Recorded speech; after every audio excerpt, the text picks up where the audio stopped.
तो चलिए दोस्तों शुरू करते हैं। आज मैं आपके लिए लेकर आया हूँ एक और शानदार स्टॉक जिसका नाम है Apple India limited. Apple India limited ये 1994 से इनकॉर्पोरेटेड है और ये ग्लोबल एडवर्टाइजिंग कंपनी है जो कि एडवर्टाइजिंग में एक दिग्गज कंपनी मानी जाती है। यहाँ पे हम देखेंगे तो कंपनी का बारे में देखेंगे तो recommendations helping marketers to effectively identify engage acquire and drive transactions with their potential existing users. तो एडवर्टाइजिंग सेक्टर की दिग्गज कंपनी है, टेक्नोलॉजी रिलेटेड, और ये एआई रिलेटेड एडवर्टाइजिंग अपने इस पे हमें बताती है। इसके बाद मार्केट कैप की बात करेंगे तो कंपनी का मार्केट कैप हम देखेंगे 14,963 करोड़ का मार्केट कैप है। करंट प्राइस का देखेंगे तो 1,067 का करंट प्राइस है। इसके बाद हम देखेंगे यहाँ पे कंपनी ने हाई लगा था, स्टॉक ने हाई लगा था 1,337 का और लो लगा था 866 रुपये। इसके बाद स्टॉक का पी अभी आप देखेंगे तो 55 पे आ चुका है। बुक वैल्यू 144 रुपये है।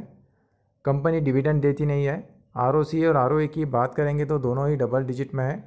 20.2% आरओसी है और आरओई 18.5%। फेस वैल्यू की बात करेंगे तो 2 का फेस वैल्यू है, यानी कि फ्यूचर में हमें स्टॉक स्प्लिट देखने को भी मिल सकता है। इसके बाद हम 50 DMA और 200 DMA की बात करेंगे तो स्टॉक दोनों लेवल के अभी आसपास आ चुका है।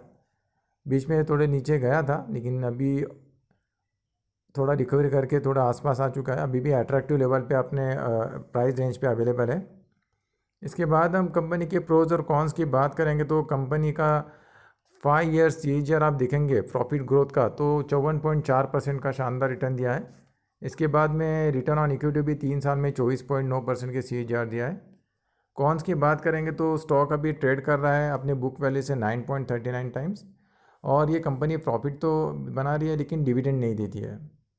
इसके बाद हम पीएस कंपनीज की बात करेंगे तो Apple India compare to other company इसका पी भी अभी अट्रैक्टिव लेवल पर है। मार्केट कैप भी इसका कम है और प्राइस भी अभी अट्रैक्टिव लेवल पे आ चुका है। तो ये अभी मार्केट कैप कम होने की वजह से ये स्मॉल कैप कंपनी है तो ये और भी अट्रैक्टिव लेवल पे आ चुका है। इसके बाद में क्वार्टर प्रॉफिट की बात करेंगे तो कंपनी ने 62 करोड़ का प्रॉफिट इम्प्रूव होकर 67 करोड़ का हुआ है, वहाँ से 67 करोड़, वहाँ से 77 करोड़। तो क्वार्टर प्रॉफिट में भी हमें थोड़ी बहुत इंप्रूवमेंट देखने को मिल रही है। Profit and loss for the year की बात करेंगे तो यहाँ पे भी हमें शानदार नंबर देखने को मिल रहा है। 2021 में मार्च 2021 में 135 करोड़ के प्रॉफिट थे जो कि बढ़कर 2022 में 215 करोड़ के हो गए। 2023 में बढ़कर 245 करोड़ हो गए और वहाँ से बढ़कर 272 करोड़। यहाँ पे आप देखेंगे तो कंपनी की सेल्स भी बढ़ी है। ऑपरेटिंग प्रॉफिट मार्जिन में थोड़ी कमी आई है लेकिन कोई बात नहीं, कंपनी का बिजनेस अच्छा है और प्रॉफिट और क्वार्टर प्रॉफिट में भी इम्प्रूवमेंट है और प्रॉफिट फॉर द ईयर में भी इम्प्रूवमेंट हमें दिख रहा है। यहाँ पे हम सेल्स ग्रोथ की बात करेंगे तो कंपनी का सेल्स ग्रोथ भी शानदार है, डबल डिजिट में है। 3 साल में 63%, 5 साल में 54%। इसके बाद में प्रॉफिट ग्रोथ की बात करेंगे तो 3 साल में 55%, 5 साल में 54%। यहाँ पे हम स्टॉक प्राइस CAGR की बात करेंगे तो 3 साल में 0 है और 1 साल में 18%। और रिटर्न ऑन इक्विटी की बात करेंगे तो 3 साल में 25%, 5 साल में 27%। तो यहाँ पे आप देखेंगे तो चारों ही सेक्टर में कंपनी ने अच्छे नंबर पेश किए, बस स्टॉक प्राइस CAGR में थोड़ी कमी है जो कि आगे जाके भी इम्प्रूवमेंट हो सकती है। इसके बाद बैलेंस शीट की बात करेंगे तो कंपनी के पास अच्छा खासा रिजर्व है, इम्प्रूवमेंट है रिजर्व में। 1,151 करोड़ से बढ़कर 1,438 करोड़, वहाँ से इम्प्रूवमेंट होकर 1,567 करोड़। बोरोइंग में भी थोड़ी बहुत बढ़ोतरी हुई है, 149 करोड़ से बढ़कर 106, वहाँ से बढ़कर 228 करोड़, लेकिन रिजर्व के मुकाबले बोरोइंग ना के बराबर है।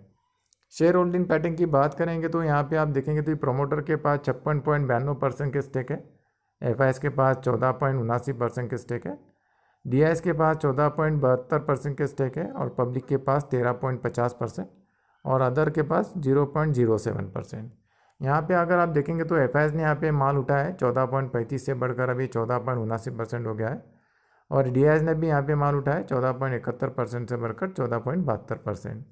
पब्लिक का माल कम हुआ है 13.95% से कम होकर 13.50% हो गया है और अदर्स ने यहाँ पे माल उठाया गया है। तो प्रोमोटर और DIS यहाँ पे माल तो थोड़ा कम किया लेकिन FIS DIS यहाँ पे माल उठा रहा है और पब्लिक के पास से माल निकाला जा रहा है। एक दिन की रिटर्न की बात करेंगे तो स्टॉक ने एक दिन में 1.54% का निगेटिव रिटर्न दिया है। 5 दिन की बात करेंगे तो 2.5% का माइनस रिटर्न दिया है और एक महीने की बात करेंगे तो 0.42% के पॉजिटिव रिटर्न दिया है। 6 महीने की बात करेंगे तो 3.5% के रिटर्न है। ईयर टू डेट यानी कि 1 जनवरी से लेके अभी तक स्टॉक ने -19.28 लगभग 19% 20% के माइनस रिटर्न दिया है। 5 साल की रिटर्न देखेंगे तो बहुत ही शानदार है, लाजवाब है। 532.55 लगभग 533% के शानदार रिटर्न कंपनी ने 5 साल में अपने शेयर होल्डर्स को दिया है। कंपनी को ज़्यादा टाइम हुआ नहीं है, 9 अगस्त 2019 से लेकर अभी तक 5 साल भी कंपनी को कंप्लीट हुए नहीं है। वहाँ से लेकर अभी तक 533% के शानदार रिटर्न है। 9 अगस्त 2019 को ये स्टॉक का प्राइस 168 रुपये के आसपास था, वहाँ से अभी ये 1065% हो चुका है। वहाँ भी आप देखेंगे तो कंपनी अभी स्टॉक अपने कंसोलिडेट जोन पर है। 14 जनवरी 2022 से लेके 19 अप्रैल 2024 तक यहाँ पे आप देखेंगे तो कंपनी अभी भी 28% माइनस में है। अभी भी स्टॉक नीचे है, अट्रैक्टिव लेवल पे अवेलेबल है। अभी भी शानदार मौका है। कंपनी का बिजनेस अच्छा है, सेल्स ग्रोथ अच्छी है, प्रॉफिट अच्छा है, क्वार्टर क्वार्टर प्रॉफिट में भी इम्प्रूवमेंट है। और जैसे जैसे कंपनी और अच्छा परफॉर्म करेगी, डिमांड बढ़ेगा, तो और हमें अच्छे रिटर्न आगे भी देखने को मिल सकते हैं।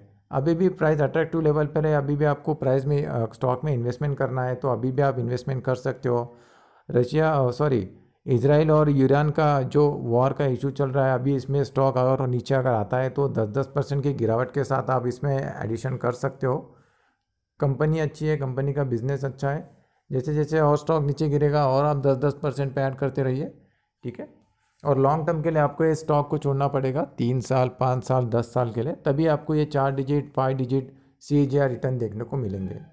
ये स्टॉक अच्छा है, आप इसको अपने वॉच लिस्ट में ऐड कीजिए। पोर्टफोलियो वाला स्टॉक है, लॉन्ग टर्म वाला स्टॉक है और लंबी अवधि के लिए आपको छोड़ना पड़ेगा क्योंकि स्टॉक में अप डाउन बहुत ज़्यादा होंगे। तो आपके रिस्क एपेटाइट के हिसाब से आप इन्वेस्ट कीजिए और इन्वेस्टमेंट करने से पहले अपने वित्तीय सलाहकार की सलाह ज़रूर लीजिए। वीडियो अगर अच्छी लगी तो लाइक कीजिए, शेयर कीजिए, सब्सक्राइब कीजिए। मिलते हैं अगली वीडियो और नई इंफॉर्मेशन के साथ में। Thank you.